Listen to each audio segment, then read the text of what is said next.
Election വരികയാണ്, ആലോചിക്കണം. ഖിദ്മത്ത് ചെയ്യുന്നത് ആരാണ്, കസരിലിരിക്കുന്ന ആരാണെന്ന് ആലോചിച്ചിട്ട് ചെയ്യണം. ലാ തഖ്നതു മിർ റഹ്മത്തില്ല, അള്ളാന്റെ റഹ്മത്തിൽ നിന്ന് ആശ മുറിഞ്ഞു പോകാൻ പാടില്ല. എന്തായാലും അങ്ങനെ തന്നെ സംഭവിക്കൂ എന്ന് നിങ്ങൾ പറയാൻ പാടില്ല. അങ്ങനെയാണ് ചില ആളുകൾ പറയാ, എത്ര വോട്ട് ചെയ്തിട്ട് കാര്യമില്ലടേ, അരിയാരെ പോയി, എല്ലാം പോയി, ഖത്തം പോകാൻ. അങ്ങനെ പറയാൻ പാടില്ല. അത് അള്ളാഹുവിന്റെ റഹ്മത്തിനെ ചവിട്ടിത്തേക്കലാണ്. ലാ തഖ്നതു മിർ റഹ്മത്തില്ല, അള്ളാന്റെ റഹ്മത്തിൽ നിന്ന് ആശ മുറിഞ്ഞു പോകാൻ പാടില്ല. വോട്ട് ചെയ്യാൻ വേണ്ടിയിട്ട് നിങ്ങൾ വിരലും കൊണ്ട് പോകുമ്പോ വിശന്നു മരിക്കുന്ന മറ്റ് രാജ്യങ്ങളിലെ മക്കളെ കുറിച്ചൊക്കെ ഒന്ന് ഓർക്കണം. ഓർത്താൽ മതി.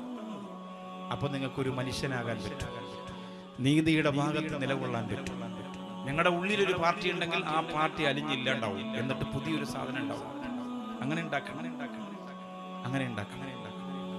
അല്ലാതെ ഞാൻ ജനിച്ചത് ഈ പാർട്ടിയിലാണ്, ഞാൻ മരിക്കുന്നത് ഈ പാർട്ടി തന്നെ ആയിരിക്കും, എൻ്റെ ഉമ്മ